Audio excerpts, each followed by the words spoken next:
Hello and welcome to So Much for Pathos, the show that cripples Hollywood productions with now gone blast to the shins. I'll be your detective for this evening. You know, film critics on the internet take every opportunity to fling shit around like angry chimpanzees, but don't think that that's everything I'm about. There are things that I genuinely love, and one of them is we need to talk about Kevin.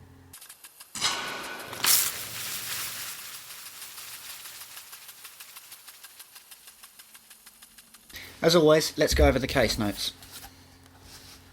So after Lynn Ramsay got fired by Film 4 from The Lovely Bones, she got busy looking for another project. BBC Films had bought the rights to Lionel Shriver's We Need to Talk About Kevin back in 2005 and were looking for a director, a job which Ramsay took, opting to also co-write the screenplay with Robert Festinger, and eventually her husband Rory Stewart Kinnear. Sadly though, production went for a bit of a rough patch in 2007 when they couldn't secure the funding that they needed to start production. So Lynn and her team had to rewrite the script to accompany the new budget, and production officially began on April 19th, 2010. When it premiered at the Cannes Film Festival in 2011, it was met with critical praise and at the end of the year was included in many top 10 lists, particularly Mark Kermode, who declared it to be the very best of 2011.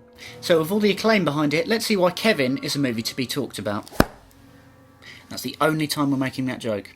When the movie begins, we meet our central character, Eva, played by Tilda Swinton. The film is mostly told from her perspective, the fractured mindset of someone racked with guilt, which therefore makes her telling of the events unreliable. So understand my pain when I tell you that it was really hard for us to write this review in the traditional format. We firstly need to establish that the movie has a non-linear structure and is mainly focused on character building themes and mood rather than narrative, which is fine by me but makes it very difficult to actually review. How we're going to get around this is that I'm going to spoil large chunks of the plot now, and then the rest of the review will be analysis, but that means that you would have to see the film, so I'm going to leave a little gap for you to go see it, and then we'll continue.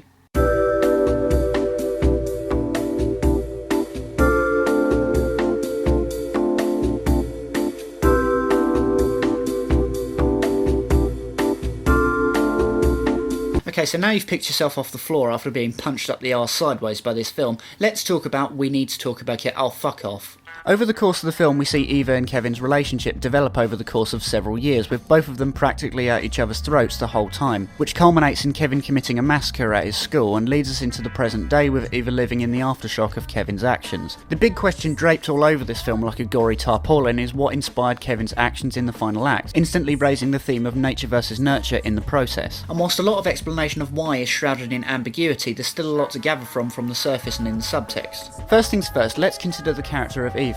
In the beginning we see that she's an adventurer, author and is in love with a man named Franklin, played by John C. Reilly. Where her problems really begin is when Kevin is born. From the very beginning we can see that Eva genuinely struggles to find affection for Kevin, going as far as trying to pull a smile out of thin air to no avail.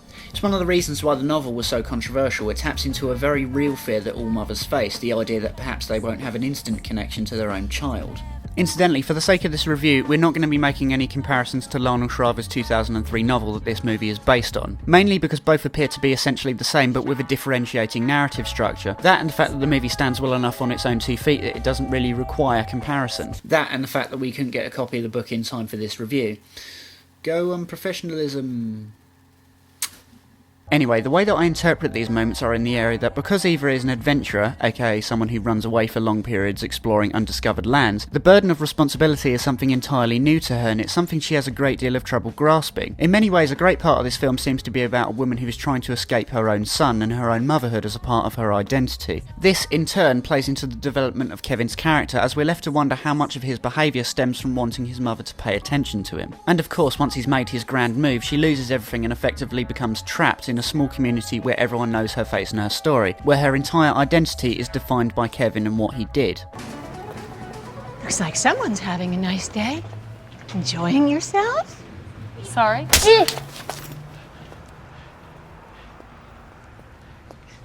I hope you rot in hell, you fucking bitch! Eva is now inescapably Kevin's mother, the very thing that she set out to leave her family to avoid. You get the sense that very early on Kevin understands his mother's urge to escape and is acting up in response. In particular, there's a scene where Eva has decorated her room with maps of the world, to which Kevin reacts angrily, going as far as to destroy them the moment her back is turned. Kevin possibly perceives Eva as going through the motions of motherhood whilst not actually ever having wanted him. In the present, he recalls the time Eva lost her temper with him and broke his arm, describing it as the most honest thing she'd ever done. Now, to understand this, let's go back to the early days. Eva and Kevin never seem to communicate with each other during the beginnings of their relationship, and after much frustration at raising him, Eva ends up losing it and expressing to him how she feels in this rather telling moment. Mommy was happy happy before little Kevin came along. You know that?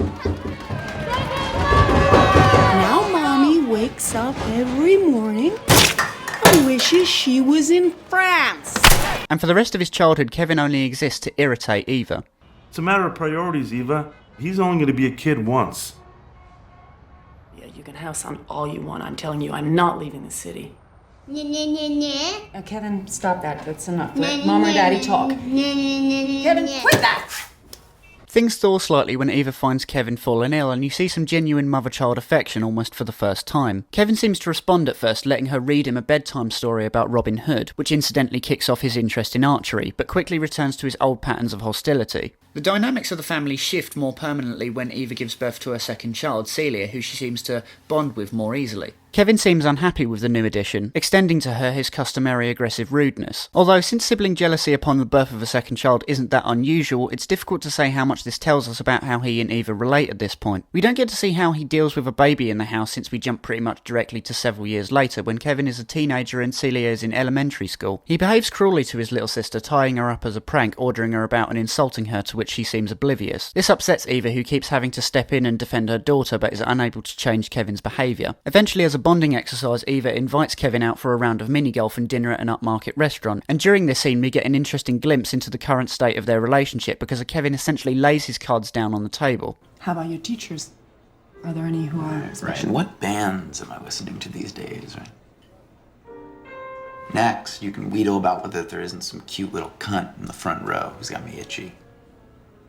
That way you can segue into how it's all up to me, of course, but before bawling the chick in the hallway, I might decide to wait until I'm ready. Right around dessert, you can ask about drugs. Real careful, because you don't want to scare me into, lying my head off. So you have to say how you've experimented. Then finally, once you've sucked up that entire bottle of wine, you can go all gooey-eyed and say how nice it is to spend quality time together. You can scooch over and put your arm around my shoulder and give it a little squeeze. Basically what Kevin is doing in this scene is he's basically saying, you've never tried to bond with me before, so why start now? Essentially pushing her further away than she already is. Actually, this allows us to segue ourselves into talking about Kevin.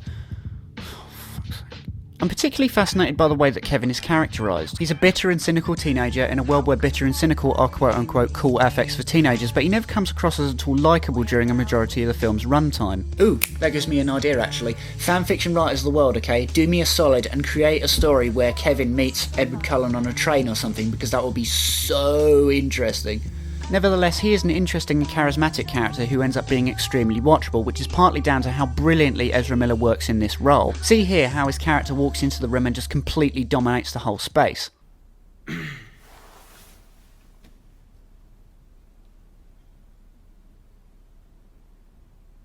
Needed a drink of water. Hey, Kev. Listen, buddy, it's easy to misunderstand something when you hear it out of context. Why would I not know the context? I am the context.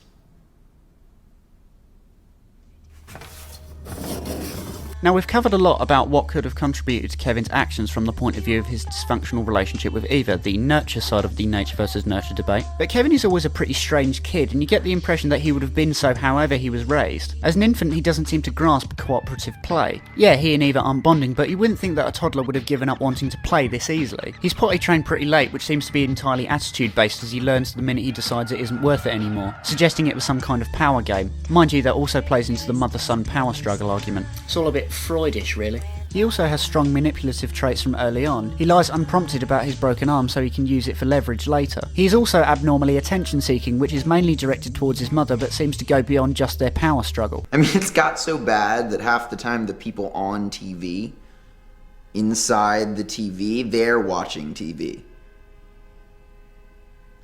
And what are all these people watching?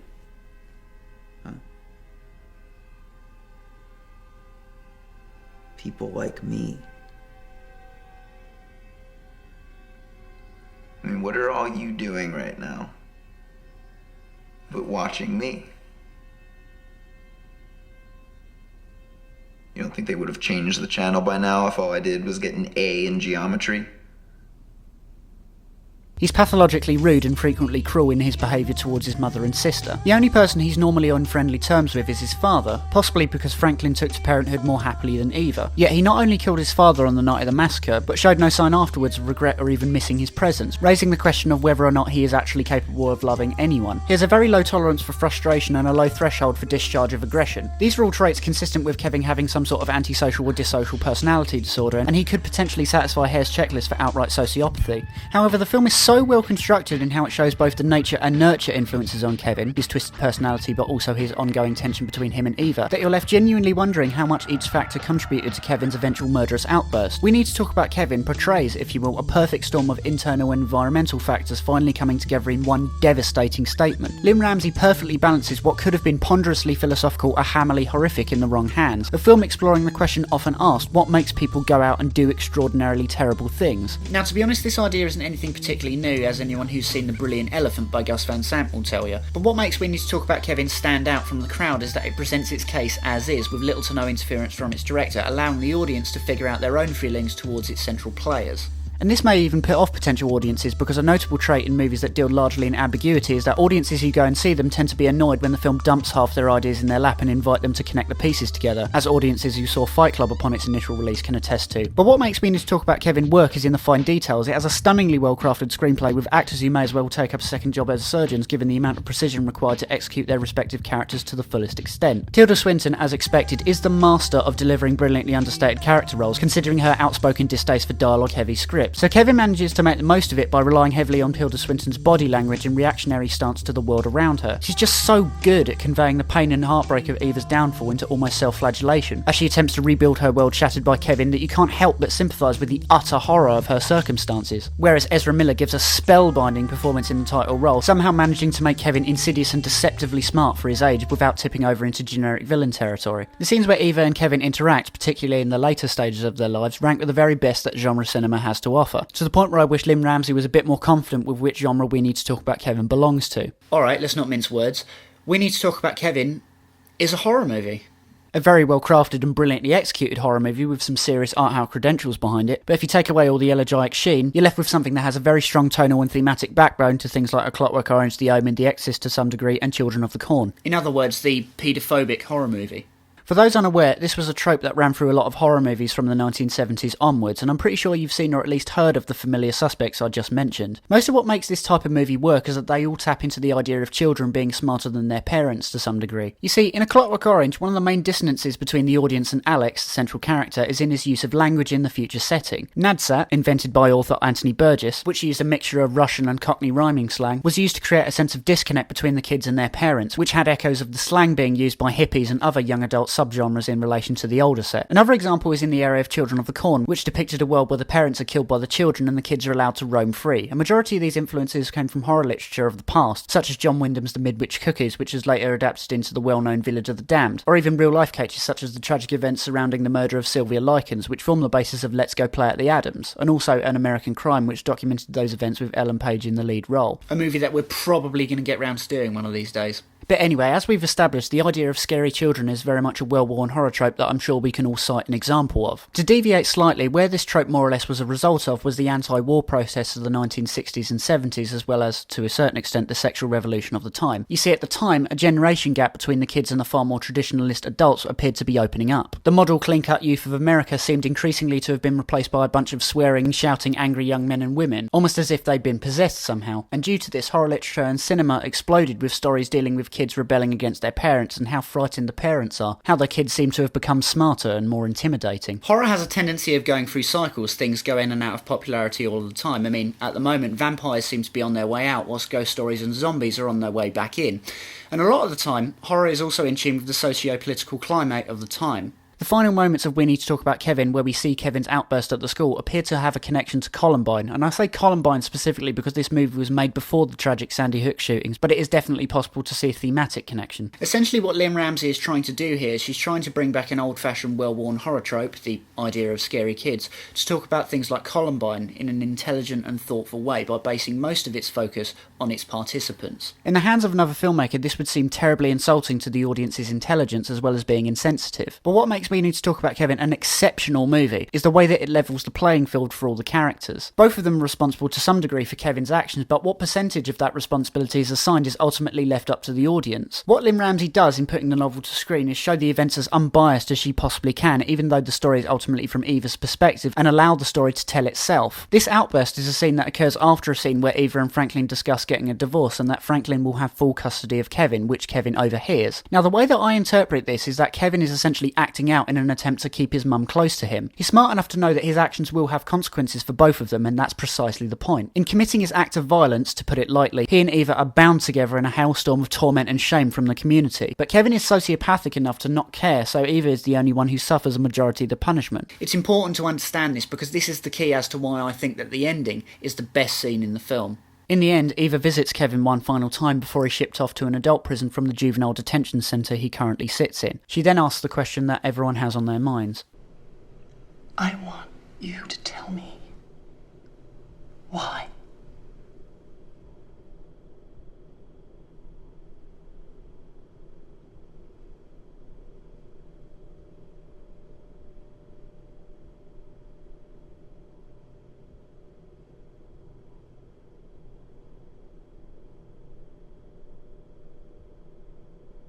I used to think I knew.